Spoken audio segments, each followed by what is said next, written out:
ang gusto ni client na color ay yung light lang. At yun, pinapili ko o pinahanap ko si ma'am ng gusto niyang kulay at nag-send naman si ma'am ng gusto niyang color sa hair niya. Siya nga pala, si ma'am po ay isang guro sa Quezon National High School ng grade 10. At yan, servisan ko na rin siya for hair and makeup kung hindi nyo nakakalimutan at inyong napanood doon sa mga video ko. Si ma'am yung aking na hair and makeup na hindi ko pinakita ang mukha niya or yung kanyang face.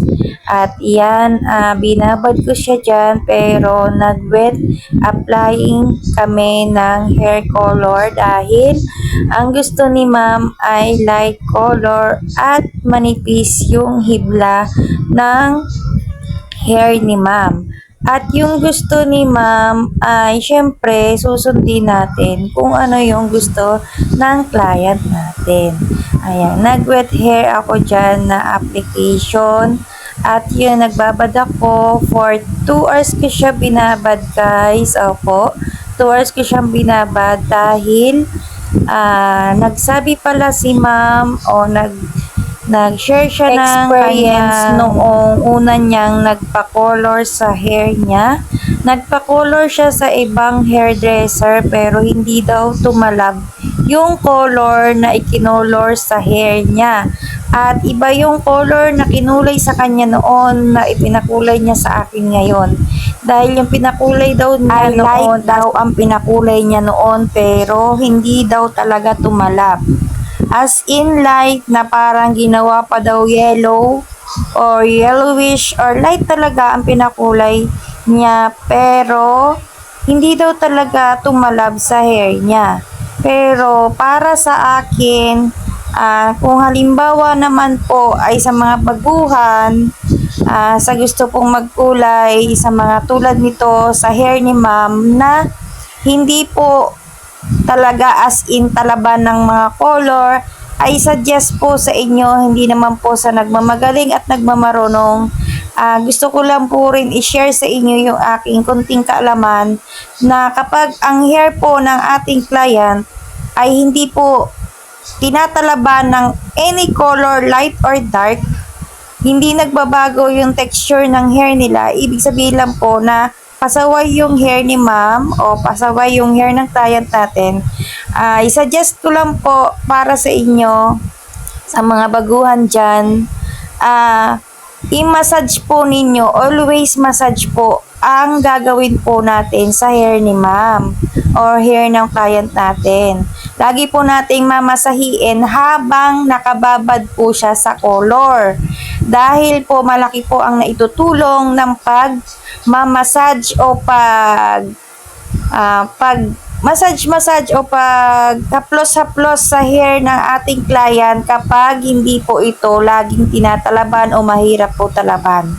I-try po natin yan na i-massage o himas-himasin always ang ating hair ng madam natin o client natin kapag habang nakababad pa po sa pangkulay o hair colorant. Ayan po mga madam, yun, suggest ko lang po yun. Don't bash po again sa mga bashers dyan. Hindi po ako nanlalahat.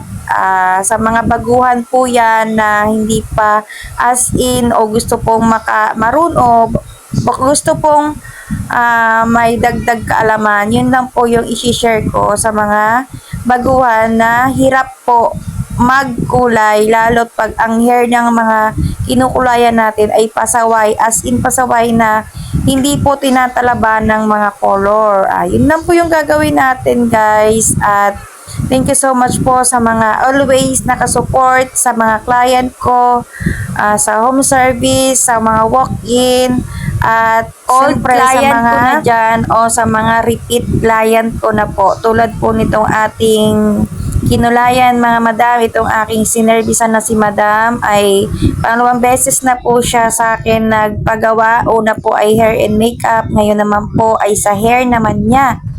At yun, napapansin ko na o napapansin na ba ninyo dito sa video ko na may color na yung hair ni Madam, pero light lang, dark lang po ang kulay ni Ma'am dahil yan po yung gusto ni Ma'am.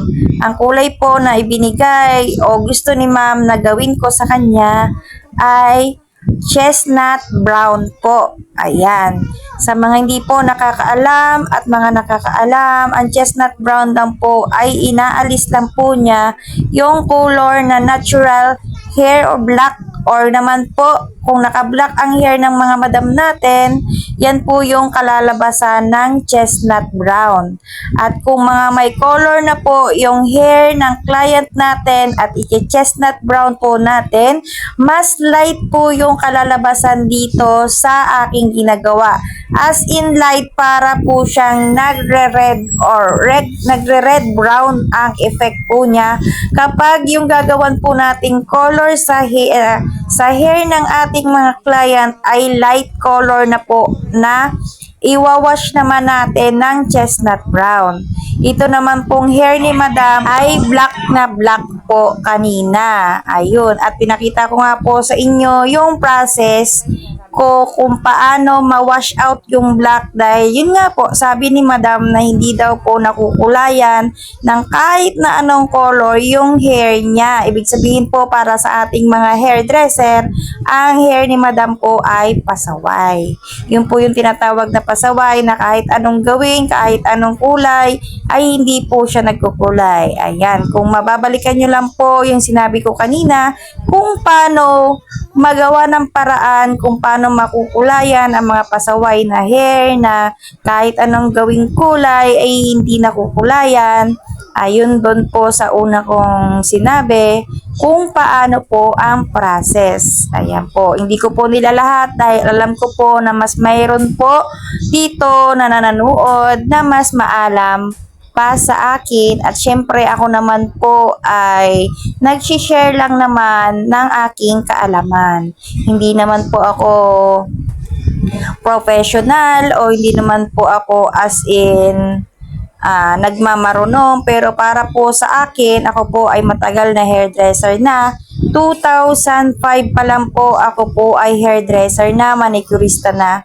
Kaya para po sa akin, yung akin pong ginagawa ay base lang po sa aking kaalaman. At syempre naman po sa mga nakikita ko rin po na mga idol natin dyan na mga professional na. At syempre, hindi ko naman masasabi sa sarili ko, baka may mang-bash na dito. Since 2005 pa po ako ay hairdresser na. At since 2005 ako po ay manicurista na. At ako po ay nag-aral para po matuto at magkaroon ng ating certificate at ako po ay nakakuha ng award no ako po ay nag-aral.